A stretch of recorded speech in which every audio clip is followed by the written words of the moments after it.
Navigation শুরু হয়ে গেছে বেশ কয়েকদিন আগেই অবশ্য। যাই গতকাল মানে স্পেশালি এই সময় এসেছিলাম ছবি তোলার জন্য আমার সিমিয়ন, যে ভাবছিলাম যে এরকম সময়টায় জাহাজ যাবে এরকম গোধূলি লগ্ন এবং তার ছবি তুলব। গতকাল ছিল না, আজ ক্যামেরা নেই, ও এসে হাজির। আসলে এরকম প্রায়ই হয়, যখন ক্যামেরা নিয়ে বেরোই অনেক কিছু পাওয়া যায় না, আর ক্যামেরা বাসায় রেখে এলেই সব কিছু দেখা যায় আর কি। যাই হোক, ওখানে পিছনে আরও একটা জাহাজ আসছে, ওটা আসলে মানে কি বলে নামও ভুলে গেছি আসলে, বার্জা যাকে বলে, অর্থাৎ মালগাড়ি ইয়ের জাহাজ আর কি।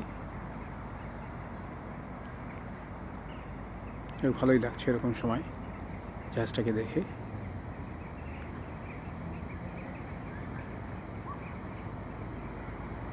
মানে সুবিধা ছিল, মানে এটা থাকলে, ক্যামেরা থাকলে আপনার মানে খুব বেশি স্পিডে চলছে না, যার ফলে হলো ওই যে মানে ক্যামেরা করা যায় আর কি এটাকে।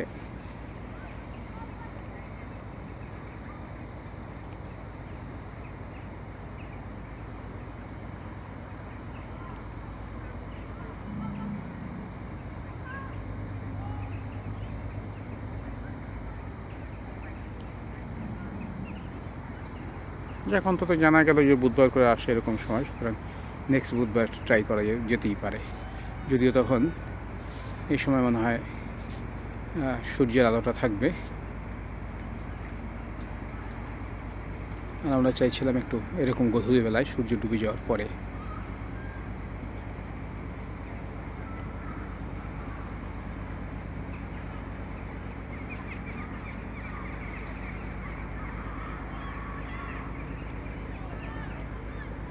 এই যে দূরে দেখা যাচ্ছে সেই বার্জাটা।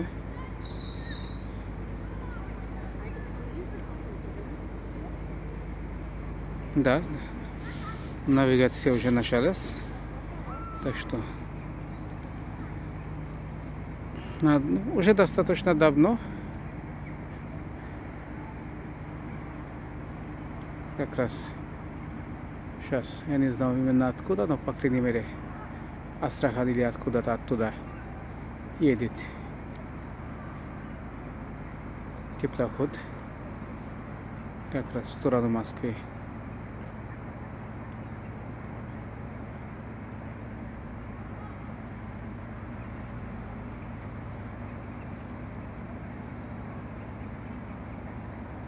Всегда очень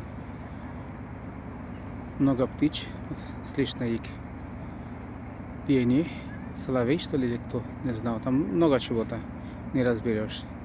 এখানে প্রচুর মানে পাখি, বিভিন্ন রকমের পাখি, এবং ওই সিমিয়ন থাকলে ওদের গান মানে টের পায় কোনটা কি গাইলে, আমি অতটা করতে পারি না।